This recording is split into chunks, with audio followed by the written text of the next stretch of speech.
Layanan bedah jantung terbuka perdana di Provinsi Gorontalo berhasil dilakukan.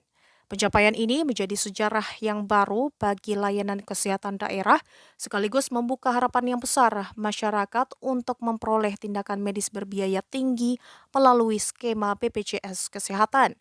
Dalam konversi pers di RSUD Alisabu Kota Gorontalo, Gubernur Gorontalo Gusnar Ismail menegaskan komitmen pemerintah daerah untuk memastikan layanan bedah jantung terbuka dapat diakses secara luas oleh masyarakat, termasuk BPJS Kesehatan. Ia menyampaikan apresiasi atas arahan Menteri Kesehatan Republik Indonesia Budi Gunadi Sadikin yang disampaikan melalui Zoom meeting, sekaligus menyebut keberhasilan ini sebagai hadiah istimewa bagi daerah. Keberhasilan dua pasien yang telah menjalani bedah jantung terbuka dalam 2 hari terakhir di RSUD Alisabu disebut menjadi penyemangat besar bagi jajaran pemerintah daerah. Gusnar menegaskan bahwa kegiatan bedah jantung terbuka tidak berhenti pada status perdana, melainkan akan terus berlanjut sebagai layanan berkelanjutan di Gorontalo.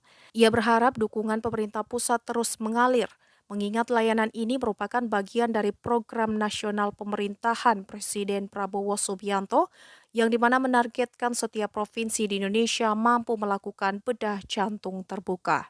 Ada penandatanganan perjanjian kerjasama dengan BPJS tahun 2026 akan datang, itu akan kami pastikan. Kita lihat daftarnya harus masuk untuk bedah jantung terbuka ini, supaya masyarakat bisa terayomi dan bisa terlayani. Pak Gub, data 2025 menunjukkan angka screening sekitar 300-an orang Gorontalo terindikasi penyakit jantung, Pak. Bagaimana kemudian mendorong proses screening ini bisa maksimal angkanya? Karena sejauh ini baru 32%, Pak. Ya, jadi gini, ini harus kita lihat dari prosesnya, ya, harus dari hulunya. Jangan terus bertambah ini. Mungkin ini sangat ditentukan oleh pola makan, oleh gaya hidup, ya. Jadi itu juga harus kita jaga, harus kita atur sehingga tidak menumpuk jadi tinggi begitu, kemudian akan masuk kepada proses bedah jantung tadi. Gitu. Tapi ini menjadi perhatian kita bahwa kita harus bersiap mengantisipasi ini untuk kelanjutan program ini. Ada sekian data itu yang membutuhkan pelayanan.